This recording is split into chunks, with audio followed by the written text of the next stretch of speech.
Hello dear students, today we are going to see an important part, that is the staining of bacteria.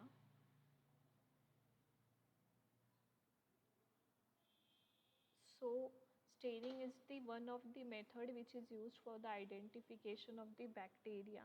That is, it is most probably used to find out the morphology, arrangement and shape of the bacteria. So identification is one of the major responsibility of a microbiologist, and lots of sample of bloods, tissues, water, food, cosmetics are examined daily for the presence of contaminants and pathogenic microorganisms. So staining is one of the method which is used for the identification of the bacteria. Chemically, stain is an organic compound containing a benzene ring with a chromophore and oxochrome group. So chromophore is the one which imparts color to that compound, and oxochrome is the one which increases the ability of the chromophore to impart the color. So these two groups are present in a stain in addition to benzene ring. So different staining techniques are used for visualization, differentiation and separation of bacteria, that is whether it is gram positive, gram negative, acid fast or non-acid fast bacteria, that can be studied by staining technique. So what are the various stains or dyes used in staining technique? The very first is the basic dye, which has positively charged chromophore attached to it, and example is methylene blue, basic fuchsin, then crystal violet, saffronine, malachite green. All these are the examples of basic dye which have positively charged chromophore attached to the benzene ring.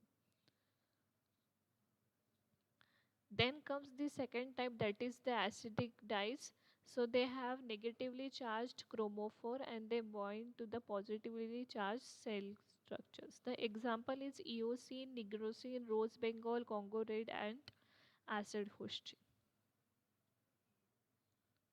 So these are the types of staining technique. The very first is simple staining, which is used for the visualization of morphology, shape and arrangement.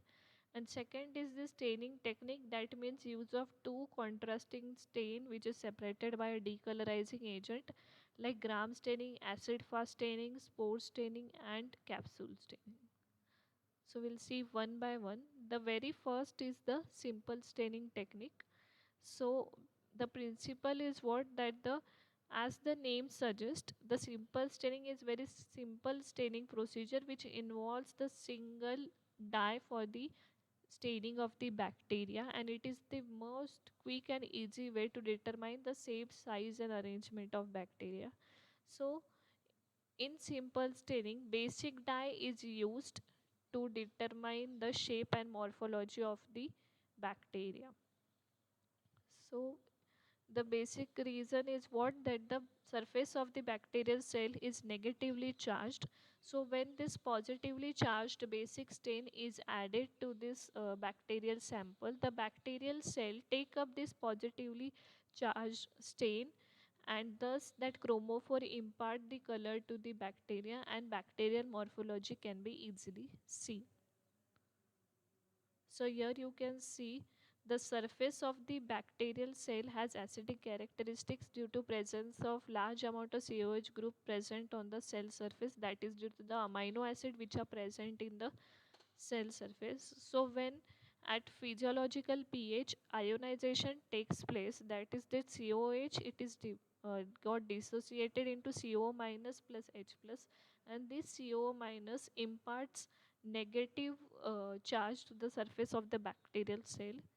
So in nature, this H plus is replaced by another positively charged ion like Na plus or K plus, and H plus binds with oxygen to form water. So in nature you will see the structure of the bacterial cell as it is, and when you will add a basic dye which consists of positively charged chromophore like methylene blue chloride, where methylene blue is the positively charged chromophore, this Na plus get displaced with this Mb plus, and Na plus forms the sodium chloride. So that is in that manner the bacterial cell get colored with this methylene blue. So commonly used basic dyes are methylene blue, crystal violet, carbamazepine and safranin. So an addition of methylene blue, as I have told you, there is a exchange of Mb plus with Na plus takes place, resulting in ionic bond formation at the cell surface, and thus it results in stain. So these are the commonly used basic dye, and in bracket they have given the holding time. So the procedure for this is, first of all, prepare a bacterial smear and heat fix it. Then place the slide on staining tray and flood the smear with one of the stain and hold it for some time. Then gently wash the smear with tap water, and after washing it with tap water, blot dry or air dry it, but do not wipe the slide, and examine it under oil immersion microscope. So similar procedure have been given in this figure. You can see, prepare the smear, then heat fix it, then add the whatever is the primary dye, wash it with water. You can add a mordant if it depends, and then again wash it with water, air dry it or blot dry it, and observe it under 100x microscope. So likewise you will see the results if you are using methylene blue, or if you are using this saffronin, then you will see the result likewise. Then comes the negative staining, that is the instead of using the um, basic dye, you can use acidic dye and then impart the staining. So what is done, the main purpose is to study the morphology, size and shape arrangement of the bacterial cell which are very difficult to stain, example spirilla, and it can also be used to identify such bacteria which are very delicate to be heat fixed. So in that case we can use this negative staining technique. So So it is used to prepare the biological samples for electron microscopy, like viruses, bacteria, bacterial flagella, biological membrane, protein aggregates. All this can be studied by negative staining. It is also used to demonstrate the bacterial capsule. So negative staining, it uses this acidic dye, that is Indian ink or nigrosin. So what happens, that since the surface of the bacteria is negatively charged, they will repel the stain and the bacteria will not get stained, but the bacterial background will get stained. That is, the bacteria will show clear spots against a dark background. So the glass slide gets stained, but not the bacteria.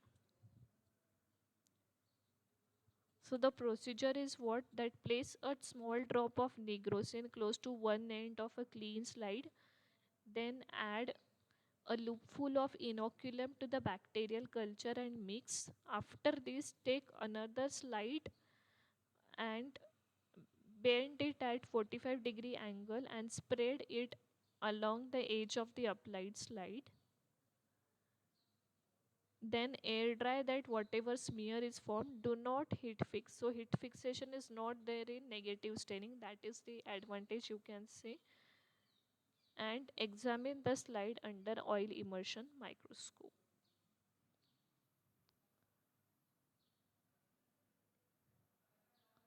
So the results you will get, here you can see unstained bacterial cells against a dark background. So likewise you can study the morphology and shape of the bacteria with negative staining. Okay, so the advantage of negative staining is you can see the exact morphology of the bacterial cell, and second is you can use it for the bacteria which are very delicate to be heat fixed. Then comes the important one, that is the gram staining, which is used to which is a type of a differential staining which is used to differentiate between gram positive and gram negative bacteria. So it was first introduced by this Danish bacteriologist, that is Hans Christian Gram, in 1884, and it differentiates between gram positive and gram negative bacteria. So principle is what, the basic difference between the gram positive and gram negative bacteria is what, that the there is a difference in the composition of the cell wall. Okay, so the gram positive bacteria have a thick layer of peptidoglycan and lipid content is low, while in case of gram negative bacteria they have very thin layer of peptidoglycan and their lipid content is high in case of gram negative bacteria. So decolorization step is the differentiating step which helps to differentiate between this gram positive and gram negative bacteria. So the four reagents are used in gram staining, that is the crystal violet primary stain, iodine the mordant, decolorizer that is made up of acetone and alcohol, and last is the counter stain that is the saffron. So we'll see the role of each ingredient which is used, or each reagent which is used in the gram staining. So very first is the crystal violet, that is the primary stain. It will stain all the cells deep violet in color whether it is gram positive or gram negative. Then mordant is added, that is grams iodine. Now what is the role of the mordant? It is defined as any substance which form insoluble complex with the stain and it serves to fix the stain to the bacterial cell. That is, it is not a stain but it will help to fix that stain to the bacterial cell.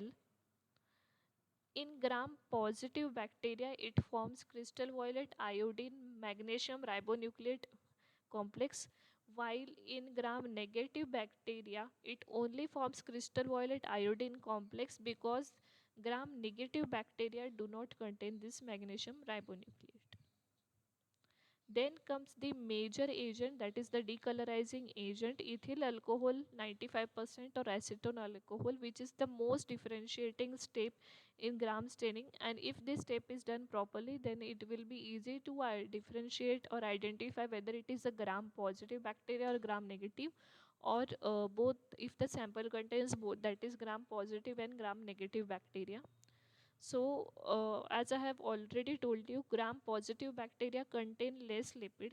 So, when you will add this alcohol in gram positive bacteria, it causes dehydration of cell wall, leading to shrinkage of cell wall in gram positive bacteria, which decreases the permeability.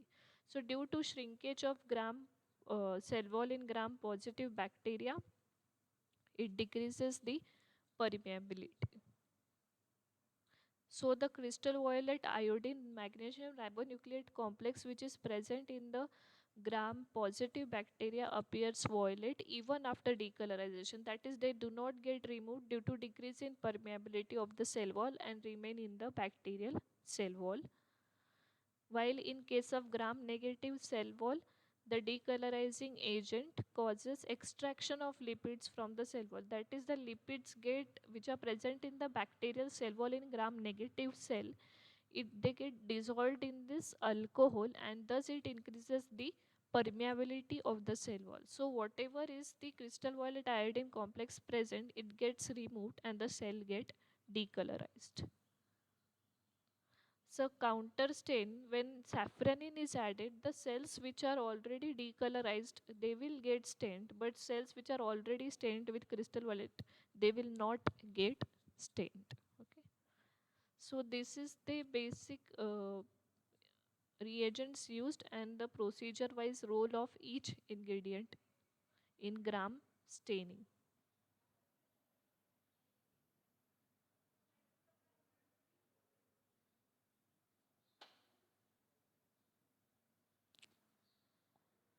So we'll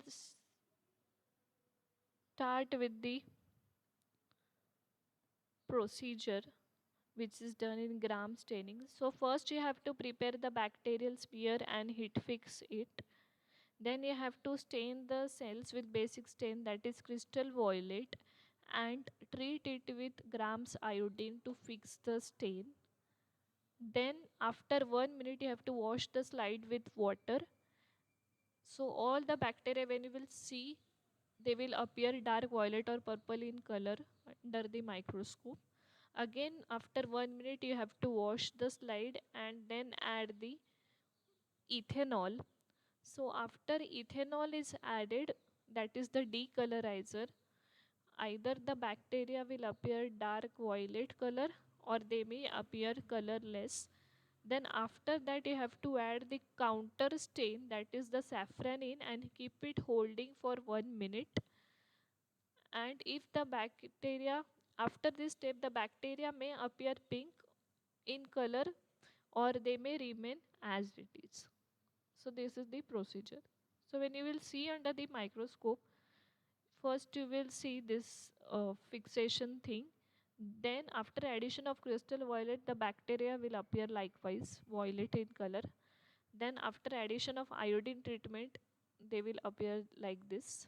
Then after addition of decolorizer, gram positive will retain its color and gram negative will lose its color. And after counter staining, you will easily differentiate between the gram positive and gram negative bacteria. So this is all about the procedure of gram staining. So likewise you will get the result in gram staining. Either you will get the entire pink color or you will get entire blue color, that is the gram positive bacteria, or you can get the sample containing both gram positive as well as gram negative bacteria. Then comes the next one, that is the acid fast staining, which is also known as Ziehl-Neelsen staining because it was introduced by this Ziehl-Neelsen.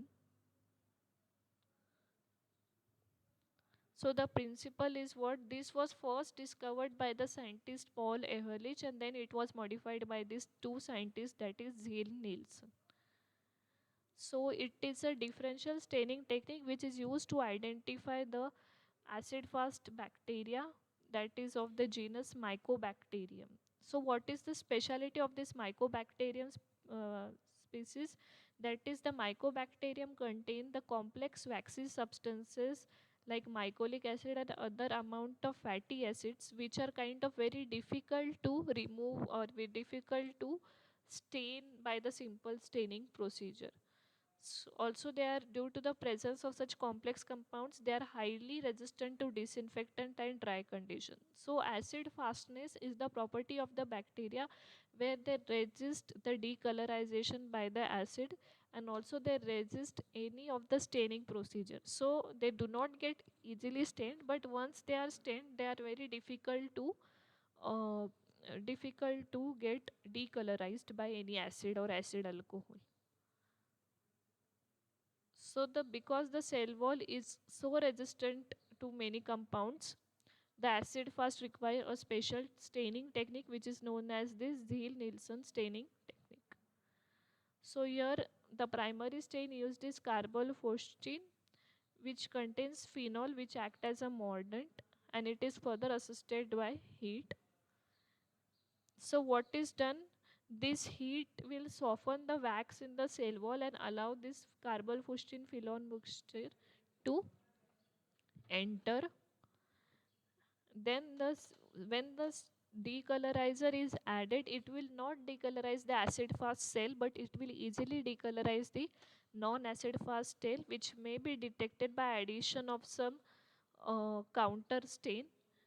Okay, so that is the principle of acid fast staining. So very first is the Ziehl-Neelsen carbolphosgene which is used as the primary stain. Then the mordant is phenol and heat, where heat will help you to soften the wax. And why phenol is added? Because phenol dye mixture is more soluble in this softened wax as compared to only the alone dye. So that is the reason why the mordant here is both phenol as well as the heat. Then comes the decolorizer, that is the acid alcohol, and the counter stain used is methylene blue, which is contrast to this carbolphosgene. So the procedure is what? Prepare a bacterial smear on clean and grease-free slide and heat fix it. Then add the carbolphosgene stain. Then heat the stain until just vapor just begins to rise. Plus, but do not overheat. Allow the heated stain to remain on the slide for 5 minutes. So just do not, when you will see the vapors just begin to come out from that stain, then stop heating. Then wash off the stain with clean water. Then cover the smear with this decolorizer and allow it to react for 5 minutes. Again wash it with water and cover the smear with methylene blue for 1 to 2 minutes, that is the counter stain. Wash off the stain with water and observe it under oil immersion microscope.